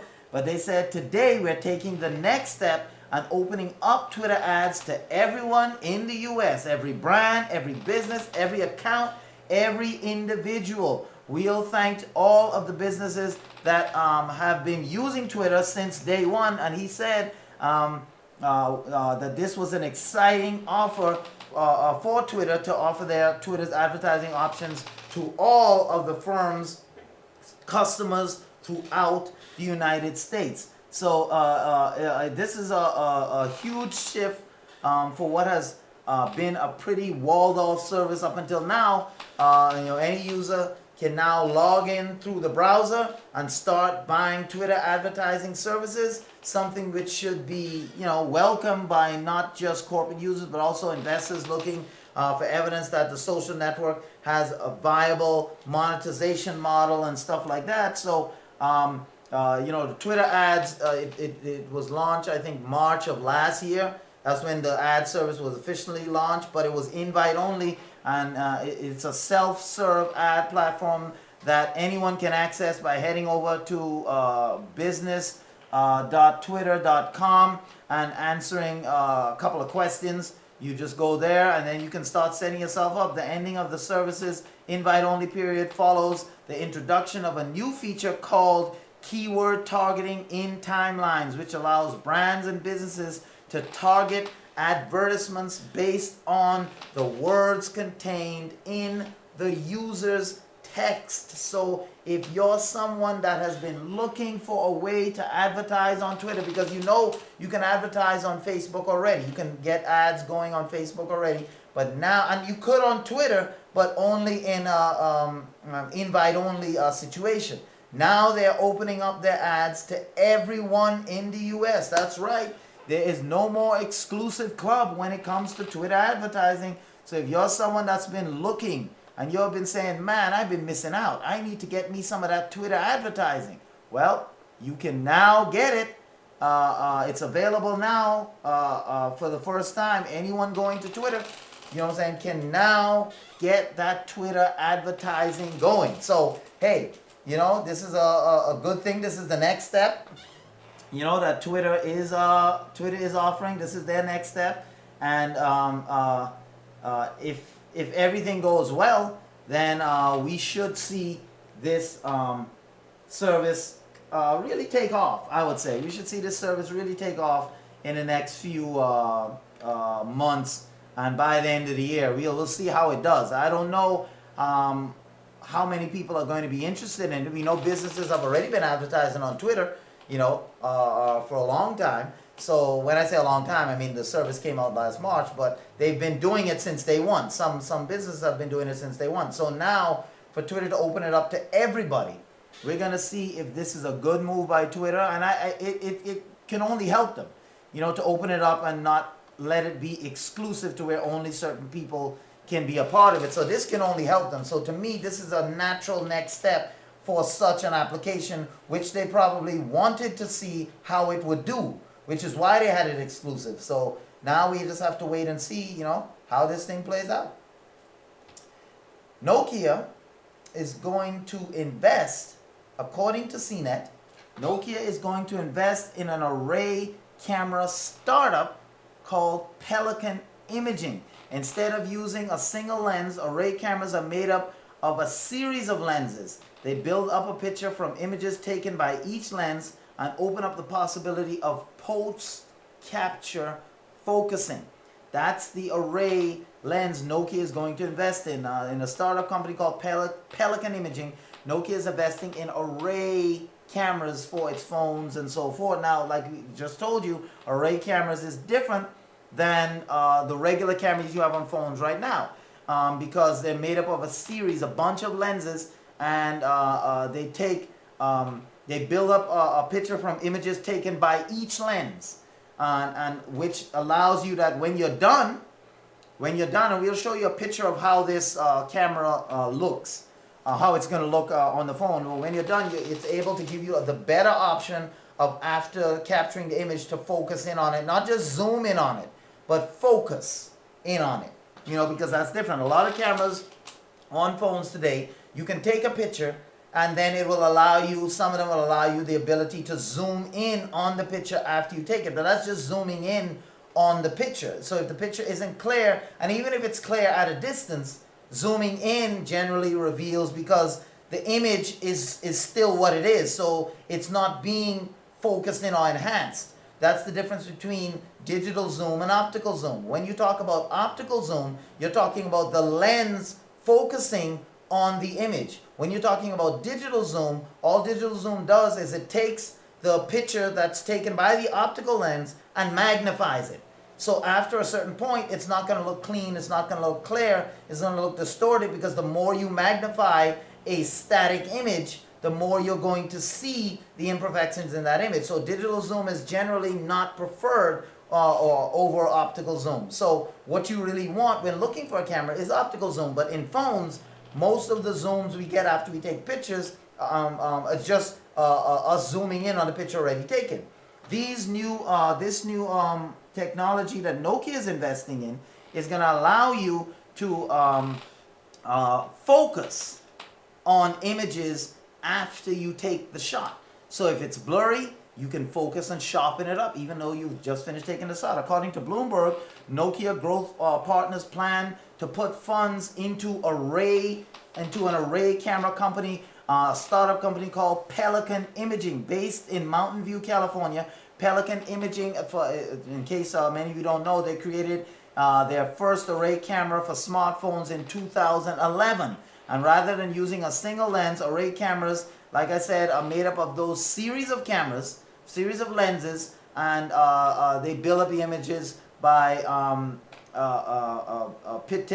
build up pictures from each of the lenses taken by the camera, as well as being thinner than traditional smartphone cameras. Array cameras open up the possibility of post-capture focusing, which is what is going to be the big thing with these array cameras. So let me go ahead and show you a picture just of what these array cameras are going to look like when they get on the phones. And this is something that's really the next step as far as phones and cameras on phones go, because you know, if we can get cameras on phones to be able to do that. Now let me just zoom this in a little bit more. Okay, so right here is the let me zoom out just a little bit.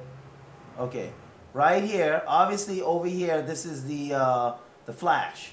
And this is actually going to be the camera. You see you have 1, 2, 3, 4. So you have 4, 8, 12, 16 lenses right here. 16 lenses all taking a shot instead of a single lens. And each of these lenses is taking a different shot. So that way, when the camera is done taking a picture, one of those lenses might have captured a better, a sharper image of whatever picture you just took. So it is going to allow you to use that image as the focus point. So when you press the focus, the camera is going to search through all these different images that it has and focus in on the one image that's the sharpest, that's the best, and that's the image you're going to have, and you can print it out and send it and all that type of stuff. And so that's what single lenses don't do, because obviously with a single lens, you take a picture with that lens, and however you took it, that's it. There's no other, there's no alternative picture. But with this array, with array lenses, you have a series, like we just showed you right there, a series of about 16 lenses on the camera, each taking a picture. And so therefore, what happens is when the camera, when you're done taking the picture and you're looking at the picture on your phone, you're going to have the ability to focus.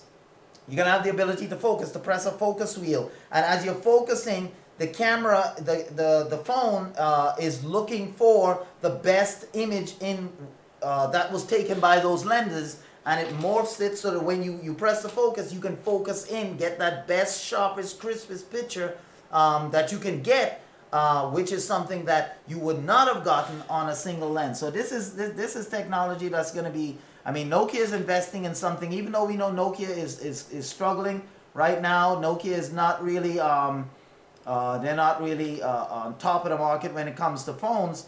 Their Windows offering phones have not, blown up the market, if you will. And even though the Lumina has sold, they still are, as Nokia goes. And I'm going to not only show you a picture of the actual type of camera, but we have a video that we can show you that will allow you to see this technology in use. So here we go. Let me just, rather than continuing to talk about it, let me go ahead and just bring this thing up so that you can see exactly what we're talking about here. Okay, there we go. Here we are. Yes, there you go. Bam. All right, so you're looking right now, what you're looking at right here is the, if you can see it, that's the camera. Let me enlarge that a little bit so you can see it. There we go. Come on.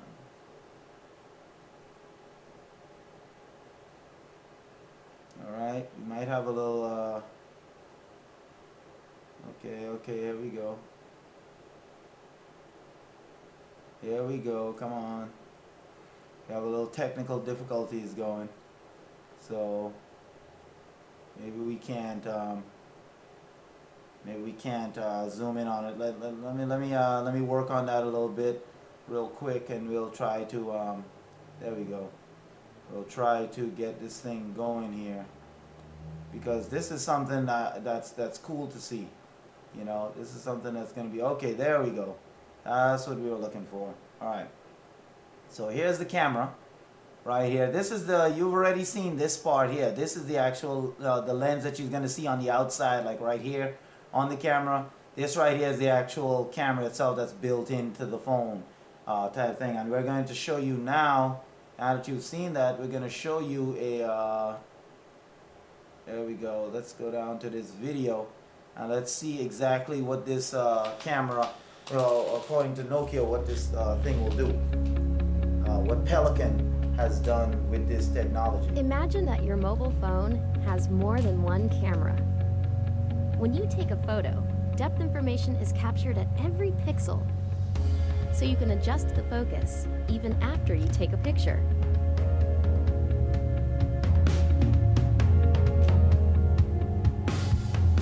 Easily making an amazing photo even better.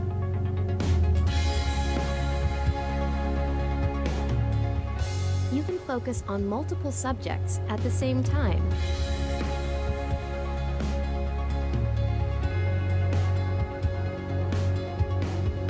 And And a shared photo contains all the information needed, so anyone can download and edit from any device. You can even combine photos to create your own masterpiece. It's not about megapixels anymore. It's about a smart camera for your smartphone. Pelican Imaging. Pelican Imaging, I'm telling you. So this is the next step in phones, not in phones, in cameras on phones. Not just, it's not going to be anymore just, you know, more. And you're always going to have the big megapixel phones. So don't get me wrong. You're always going to have the 13 megapixel cameras and the, you know, 10 megapixels and stuff like that. But taking better images is not just about pixels, which is good because that's clarity, but having those multiple cameras, each taking a photo. That's the thing about it, each taking a photo, so they can not zoom in, but they can, they're taking photos of, depending on if you're just taking a photo of one subject, then each of those lenses is taking a photo of that one subject, so you can get the best image. You know, you can take, you can focus in with the technology, you can focus in on multiple subjects at once because you have multiple cameras. So one lens can be focused on Bob, the other lens can be focused on Marie, the other lens can be focused on someone else, you know, so therefore you get the crispest image of each one because you're not trying to, because if each person is standing at a different level, or sometimes, you know, it's hard for the camera to get everyone in as far as focus. You know, so if someone is behind you, someone is in front of you, then the camera will have trouble obviously focusing on both because one person is behind, one is in front. It has to focus on one of them. It can't focus on both at the same time. So sometimes, you know, you might have the front picture is really crisp and then the background is a little blurry. Sometimes that happens, you know, but this way you can take, the camera can zoom in, not zoom in, but the camera can have you can have the camera pointed on multiple subjects at once, so everyone is clean and sharp in there. So I can't wait to see what Nokia is going to do with this thing. Can't wait to see this camera in action, you know what I'm saying, coming up. And because this is going to be something that is good overall for, you know, for everybody, you know. So we're going to wait and see. We're going to wait and see what happens to Nokia as far as this technology is concerned. Will this help Nokia to bring back the to bring the Nokia brand back into the hearts of people? Because Nokia used to be one of the top cell phone makers, you know, back in the days. They used to be one of the top cell phone makers around, but you know, over time Nokia has just you know, they just don't have the same fire that they used to have as far as their stride in the phone market. So we're just gonna have to wait and see if this is something that helps them to bridge that gap and get back into the phone market. You know, get back into the phone game with their Windows offering that they have. Now, in this other story, we're talking about, because remember we're trying to show you all kind of innovative items. We showed you that Belkin Thunderbolt router a while ago. Now we're showing you a Toshiba Canvio Connect Drive that backs up your data. That's right, it's backing up your data. Now you're saying, man, what are you talking about? This thing is gonna back up my data. Well, we're saying that, you know, because you have a lot of external hard drives out there. You have a lot of those external hard drives out there. And some of them, you know, are good and some of them are not. But Toshiba has come up with the Canvio Connect Drive that backs up your mobile data safely. And this thing fits right in the palm of your hand, a small device. And they said that they have launched this week. The Canvio Connect Drive has been created, according to Toshiba, to take the pain out of backing up your mobile devices and saving those precious photos and files on all of your mobile devices that you have stored, saving them using the Pogo Plug cloud storage technology. That Tovo Canvio Connect Drive allows you to back up your photos and videos via either the Android or iOS device. So using that Pogo Plug cloud storage service, you're going to be able to back up all of your pictures on your phones, your tablets, and once backed up, you can then have access to your files, obviously through the internet, and you have a 10 gig. It comes with 10 gigabytes of cloud storage, free. So you're not just saving this thing on the drive. This allows you to go ahead and save it on a 10 gigabyte cloud storage that comes with the service. According to a person, the vice president of product marketing and development, they said Toshiba Canvio Connect represents the next evolution in external portable hard drives. With its remote access to file sharing capabilities, users can now share their digital content with friends, family, colleagues from anywhere at any time from their Canvio Connect, making it unlike any other portable hard drives on the market. Now, this hard drive also comes with, obviously, space on the internal unit, but it gives you that 10 gigabytes of cloud storage free to start through Pogo Plug as well. So you can get, it comes in various prices depending on the amount of storage space you want on the physical drive. The Connect drive will be available in mid-May, so the middle of this month. We're giving you these things early. You can get 500 gigabytes for $99. You can get the hard drive for 500 gigabytes for $99. If you want a 750 gigabyte version, that's going to cost you $110. For $130, you can get a terabyte hard drive, and for $170, you can get a 1.5 terabyte. And if you need 2 terabytes of space, that's going to set you back $190. Plus, you still get that 10 gigabytes of cloud storage. So this is unique here in terms of, because you're saying, well, we all have portable hard drives. That's nothing new. Yes, portable hard drives is nothing new, but here's where it is new. The ability to simultaneously not only back up your data on the portable hard drive, but also in the cloud. So before, if I wanted to, let's just use Apple for example. If I wanted to store something to Apple's iCloud, then I connect my iPad up to the internet, go to iTunes and so forth, and then I can upload my data, to iCloud. But if I had an external drive that I wanted to download the information to, I had to download it to that external drive, and then I would have to go and upload it to the iCloud. The same with Google Drive. The same with Microsoft, the Microsoft Cloud service. They have, if I have an Android tablet and I want to connect to Microsoft Cloud service, I have to do that separately. What this Toshiba drive is allowing me to do is I can download my information to the Toshiba drive itself, the 500 to 2 terabyte hard drive, depending on what you want, and I also have the option of doing that same thing to the cloud. So when I connect my computer up to this thing, I can store the information on the drive itself. As you see right here, this is the drive, and it fits right in the palm of your hand. This thing is nice and small, nothing big, and up to 2 terabytes this thing can hold. I can store it here, and I can also store it with my Pogo Cloud account that comes with this thing.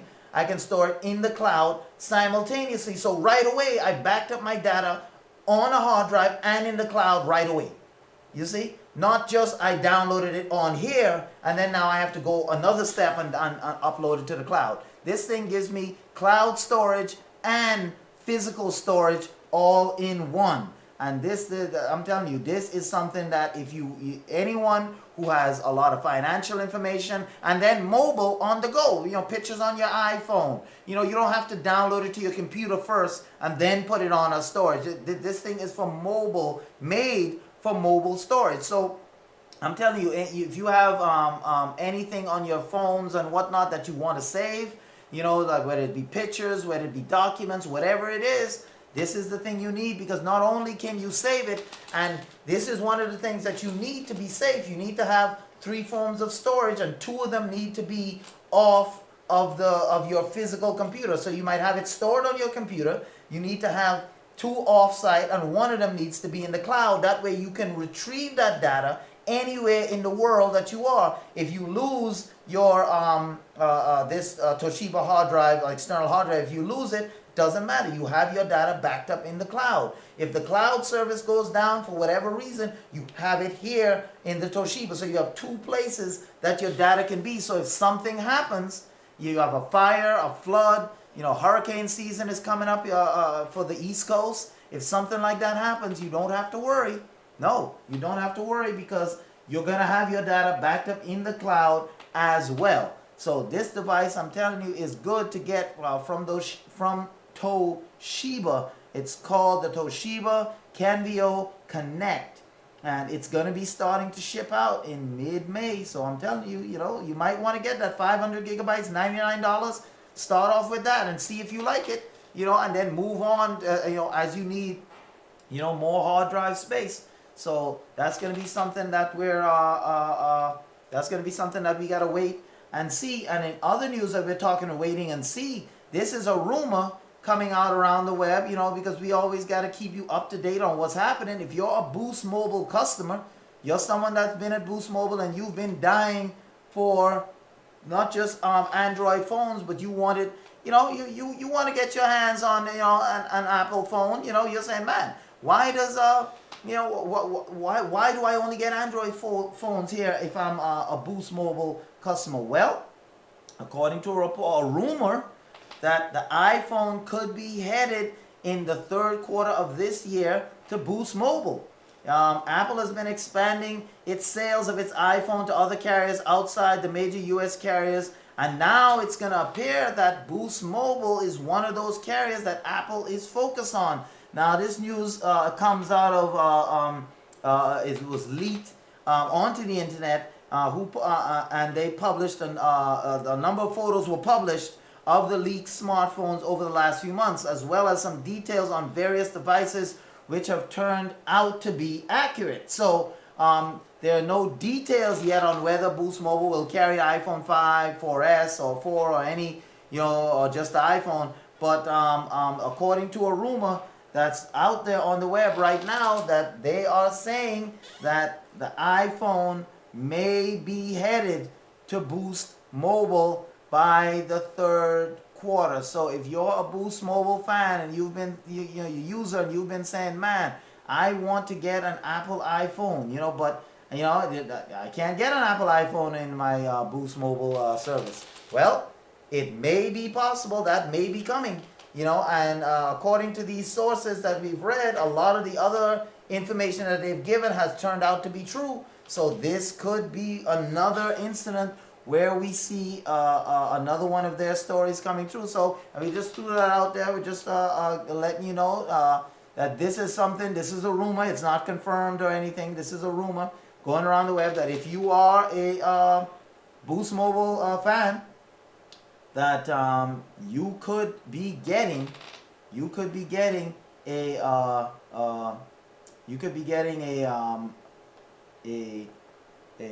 iPhone on your service pretty soon. Now, speaking of services, how many of you have TVs right now that are regular? You have flat screens, but you weren't able to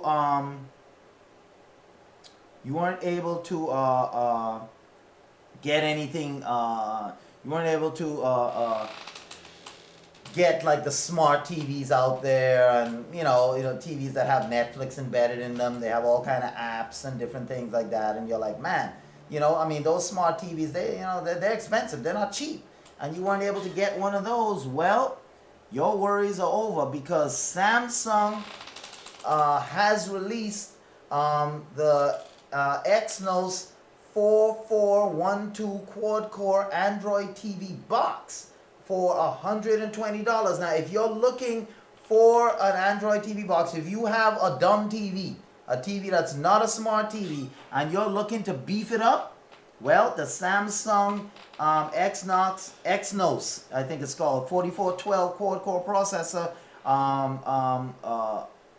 Android TV box may be for you. This is now available And W2 Comp is one of the first companies to be selling this new smart TV box, and we're going to show you a picture of it. The Android TV YW9300 has been designed to transform your HD TV into a smart Android TV capable of playing applications and a multitude of other features such as surfing the web and connecting to your favorite social networks, Netflix, stuff like that. The Samsung unit is also known as the F9 TV box, which is available for purchase. If you go to geekbuying.com, they have this box available. Both Android TV set-top boxes are equipped with a 1.4 gigahertz Exynos ARM Cortex quad-core processor supported by ARM Mali 400 graphics. Other features include Wi-Fi, obviously, so it can connect to the internet, HDMI, so you can watch everything in high def. It has an infrared remote control, 2 USB 2.0 ports, not terribly fast, but it has that. And both devices that Samsung is releasing comes running Android Ice Cream Sandwich or Android 4.0 operating system, and the F9 TV box will come pre-rooted with XBMC Media Center pre-installed. So you can get different versions, 8 gigabytes of storage, 1 gigabyte RAM, 8 gigabytes of storage for $120, or a model with 2 gigabytes of RAM, 16 gigabytes of storage for, you know, downloading information or recording any kind of content that you want to, for $142. So if you're looking for something to make your TV into a smart TV where you can surf the web, where you can download movies, stuff like that, you know, because maybe you have a Roku, maybe you have all these other devices, but you wanted something to make your TV smart, to give you applications on your TV. Well, this is what you're looking for. Right here, this is what you're looking for. This new box coming out by Samsung. Matter of fact, not coming out. It's available now, you know what I'm saying, online.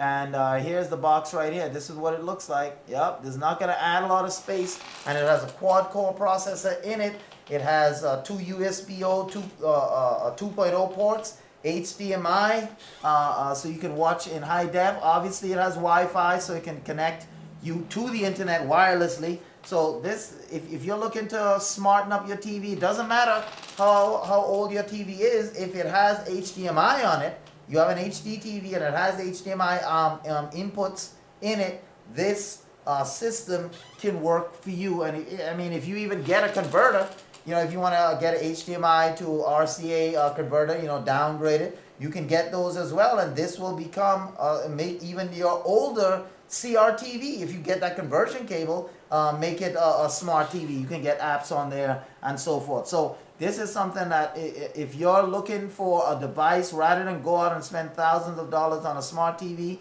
you're looking for a device that will make your TV that much more intelligent. Oh yeah, you don't have to look no further. This thing is coming and it's here, available, ready for you ready for you to buy, so you can make your TV, you know, all you want it to be. Now, we were talking about the back in our gaming news, the Oculus Rift. Remember, we showed you some content earlier that had to do with some guy, a developer who got his hands on the Oculus Rift. He was able to adapt it so that it mirrored. He was able to adapt it so that he could be on a treadmill, right? And as he ran also on the in the game that he was playing with the Oculus Rift. And doing this shows the versatility of the Oculus Rift. It shows that the Oculus Rift is something that can be adapted to different circumstances. Now, this guy has adapted the Oculus Rift. Not only we see that you can run on a treadmill, but this guy has adapted to where motion sensors will control the movements of the character in the game. So on one hand, we have someone who's able to connect it to a treadmill and run, so that as you're running on the treadmill, you're actually running in the game. And then this other guy now, they how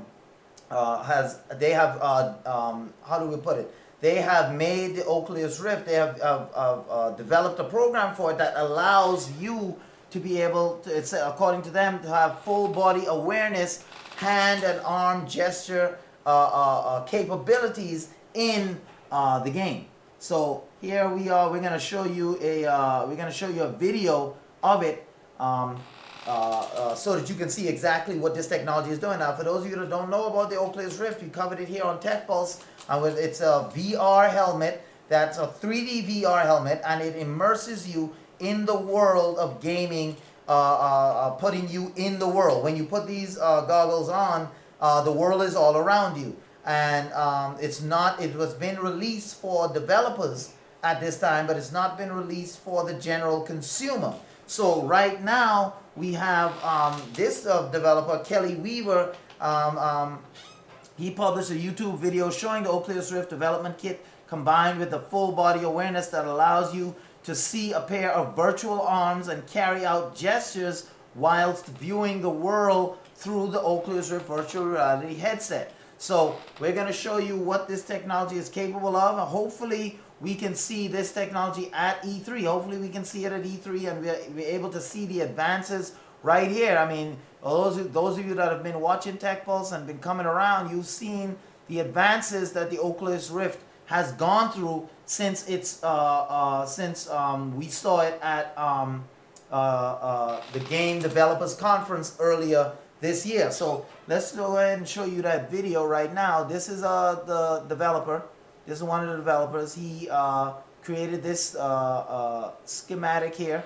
Not schematic, this demonstration that's going to allow us to see how arm movements will be possible with the Oculus Rift. So now if we can combine this with what we saw last week with the guy who was able to adapt, that's really the word I was looking for, the Oculus Rift with treadmill use to run on a treadmill and be able to move in the game. Now this guy is able to show us actual hand movements. We're getting closer and closer to that Star Trek holodeck feel, you know.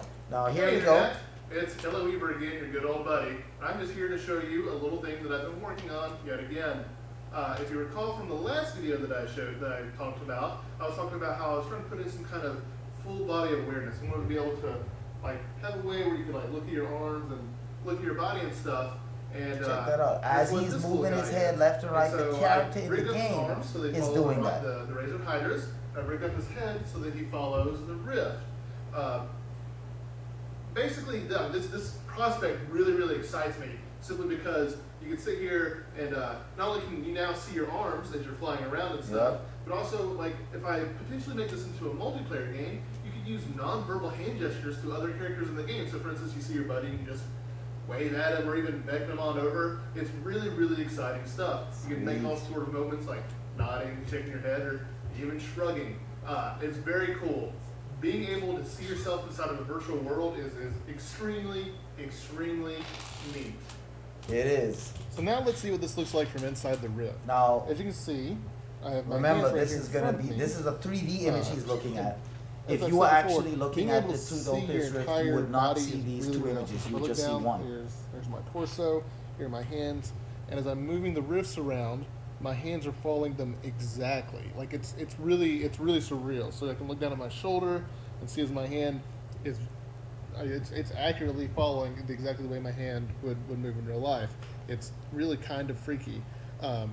So for instance, the eventual plan is going to be that all the stuff that I demonstrated earlier, you can wave and do stuff. I don't have the hands animated yet, so they just stay in balls for right now, but that's fine. So if you want to fly, you put your hands out in front of you and you start flying around, and eventually you'll be able to steer and turn and do all sorts of stuff. So this is what it looks like inside of here. This is very, very exciting. This is really, really cool, and I can't wait to share it with the rest of you guys. Thanks a lot for watching, guys.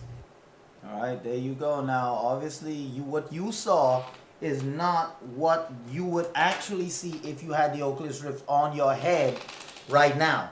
What you would see is a 3D image, one picture, a 3D image. You're not going to see the two images like that, because the two images you're seeing is one image that's sent to the right eye, one image that's sent to the left eye, and that's what creates the 3D image once your brain puts those two pictures together. So, okay, now that that explanation is out of the way, imagine being a video game character. First of all, when the other game developer adapted the Oculus Rift to be able to respond to running on a treadmill. So as a person runs on a treadmill, for example, they would actually run and advance in the game. So he had it set up to where he could swivel on the treadmill and still run. So he could turn left, and then he would turn left in the game and run. He turned right, he could turn right in the game and run, and he would run in the game as he was running on the treadmill. So he wouldn't be going anywhere in the physical world, but in the virtual world, he would actually be moving forward.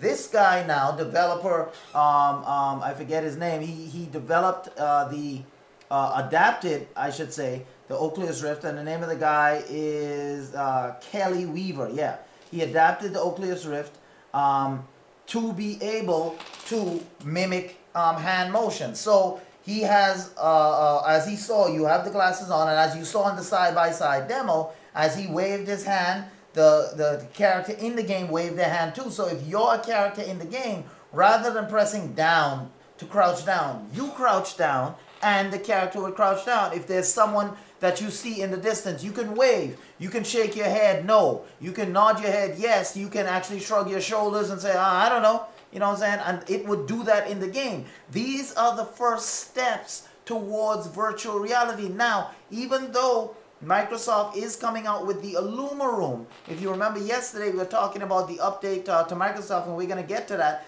The Illuma Room, even though they're coming out with that, that's the first system that really engulfs you in the game in your home.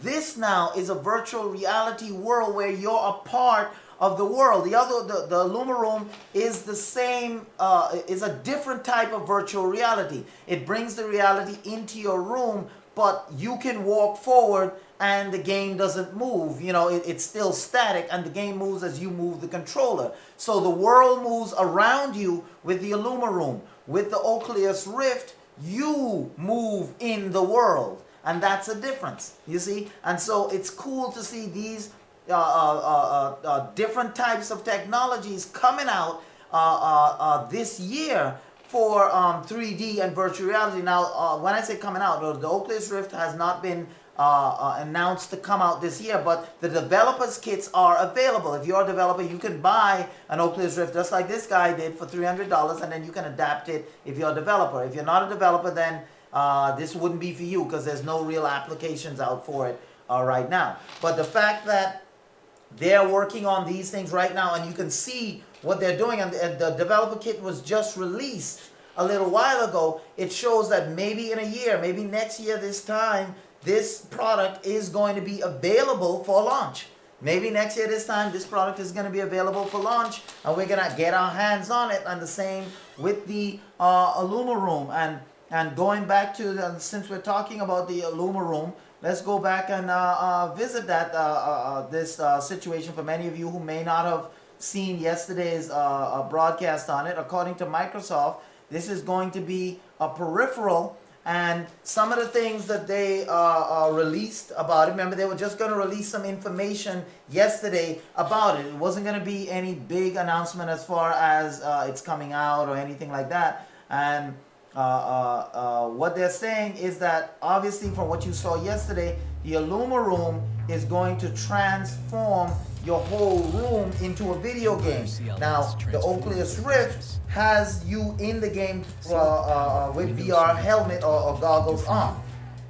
That's what the Oculus Rift does. It puts you in the game, and you move the world. You move in the world around you. With Microsoft's Illuma Room project, it makes the room that you're in, turns it into the whole into a video game or into a movie set where everything is affected by it, by using, and they say that it turns your living room into a video game with projected images that extend and complement the main television screen. the realistic effect, if commercialized, could propel Microsoft gaming business beyond definitely the competition. Now, here's what they released. They said that the system uses a Kinect sensor and an off-the-shelf wide-angle digital projector. Now, what they're saying is that it doesn't need, you know, expensive hardware in order to make this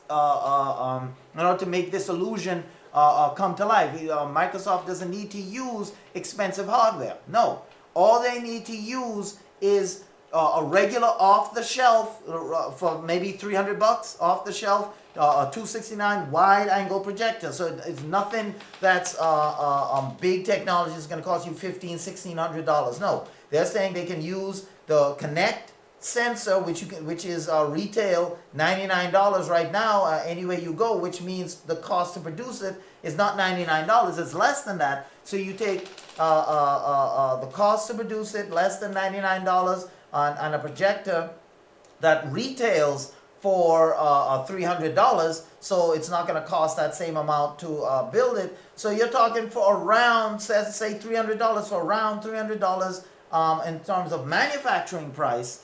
You can have a unit which will probably sell for about maybe $400 or something like that. You know what I'm saying? On the retail market, for $400, you have a device that can, when you play video games, it makes the video game, the room around you, it's able to map your furniture, bookshelf, anything you have in there, it maps it and it uses it and turns it into part of the video game. It can make it look cartoony. It can distort the image so that when you look at the bookshelf, it looks like the bookshelf is moving when it's really not. It's just an image that's overlaid on it. That's what the Illumaroom is going to do. So these two projects that's coming out, and according to the report, these are projects that's coming out is really going to propel gaming and home entertainment really into that next level. The Kinect sensor, it first scans the room, taking into account its geometry, furniture, and colors, so it has to compensate for the colors. So for example, if you have a brown sofa and you want to project a blue image on that sofa, it has to first compensate for the fact that your sofa is brown. Because if you try to put a blue image on a brown sofa, it's not going to look blue anymore. So it compensates for the fact that the sofa is brown, so that when it projects the image onto the sofa, it actually looks blue. You see, if it's blue that it's trying to project. And once the information is captured, various illusions can be created, such as like the furniture shaking, such as you can turn your furniture to make it look black and white, sepia, different things like that. You can black them out altogether. You can have real-time lighting, shadows, as like if you're driving through a tunnel, you know what I'm saying, the projector will make you look like you're entering the tunnel with the lighting changing depending on your perspective of the tunnel as you go into the tunnel, and as you come out of the tunnel, the lighting effects will be different. I'm telling you, these things are coming up more and more, closer and closer every day, and it's just exciting to see what's going to be coming next. And they said that people that's working on this project said, we have 3D information and we have color information, and we take that and build a game experience around it. A lot of previous researchers, he said, let's us take a virtual thing and put it in your physical environment. What we wanted to do is take the physical environment and make it virtual. So what they're doing is they're going to be able to take objects in the game, and bring them into your living room and make your living room a part of the game. So this is just phenomenal stuff that we're seeing right now as far as technology goes. And it's only going to get more exciting the closer we get to E3 and the closer we get to the Christmas shopping season to really see what's going on. Well, we reached the end of another Tech Pulse. Once again, we want to thank you for joining us here on Tech Pulse. Thank you for being here. And hey, you know what I'm saying? Remember, we're the show that keeps you up to date with all of your tech news, with all of your tech situations. You want to know what's happening? You want to know what's going on? Oh yeah. This is what we're talking about right here on Tech Pulse. So we'll see you tomorrow. same time. See you tomorrow, same time, 10 a.m. to 12 p.m. live right here on Tech Pulse. Thanks for joining us and have a great day. Enjoy the rest of your day. We'll see you tomorrow. Thanks. Boys, we're out.